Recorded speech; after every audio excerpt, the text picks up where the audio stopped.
तारीख 12 मार्च 1993। शरद पवार महाराष्ट्र सचिवालय की छठी मंजिल पर सीएम ऑफिस में बैठे थे। अचानक तेज धमाके की आवाज हुई। पवार दौड़कर खिड़की के पास पहुंचे। देखा, सामने नरीमन पॉइंट के करीब एयर इंडिया बिल्डिंग के पास भयंकर धुआं उठ रहा है। कुछ मिनट पहले ही उन्हें बॉम्बे स्टॉक एक्सचेंज में धमाके की सूचना मिल चुकी थी।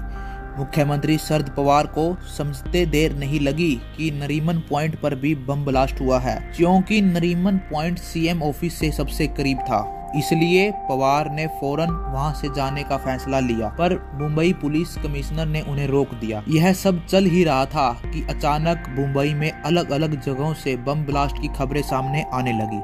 शरद पवार ने प्रकाशित अपनी आत्मकथा अपनी शर्तों पर जमीनी हकीकत से सत्ता के गलियारों तक में 1993 के बम ब्लास्ट पर विस्तार से लिखा है।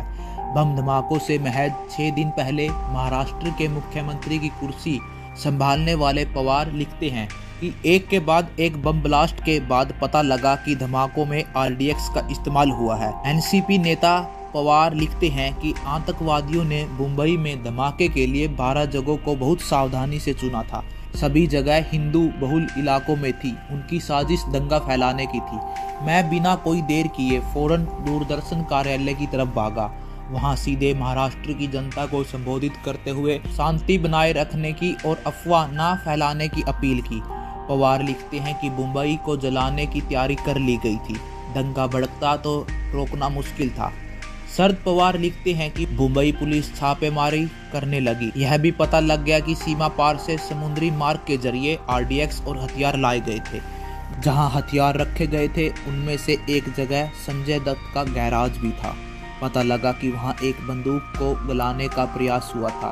बम ब्लास्ट में संजय दत्त का नाम आने पर सब हैरान थे। उन दिनों सुनील दत्त और नरगिस का बड़ा नाम था। सुनील दत्त तो मुंबई से कांग्रेस के सांसद भी थे। पवार लिखते हैं कि सुनील दत्त की प्रतिष्ठा को देखते हुए मैंने उन्हें अपने कार्यालय में मिलने बुलाया और पुलिस की जांच की जानकारी दी। सुनील दत्त ने मुझसे कहा कि यदि मेरा बेटा राष्ट्र विरोधी गतिविधियों में लिप्त है तो मैं कानूनी काम में बाधा नहीं डालूंगा। आप अपना काम करिए, उसे दंडित कीजिए। उस वक्त संजय दत्त देश से बाहर थे। उनके पिता ने उनको फौरन वापस बुलाया। अप्रैल 1993 में मुंबई पुलिस ने संजय दत्त को हवाई अड्डे से ही गिरफ्तार कर लिया। पवार लिखते हैं कि कुछ दिन बाद सुनील दत्त दोबारा मेरे पास आए। उन्होंने मुझसे गुजारिश की कि क्या मैं उनके बेटे के केस में कुछ मदद कर सकता हूँ, क्या थोड़ी ढील दे सकता हूँ।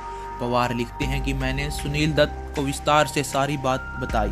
कहा कि संजय दत्त के खिलाफ तमाम सबूत मौजूद है, मैं कोई मदद नहीं कर सकता। इसके बाद सुनील दत्त दुखी मन से मुंह लटकाकर मेरे कार्यालय से चले गए। मुझे अफसोस भी हुआ, लेकिन मैं कुछ कर नहीं सकता था।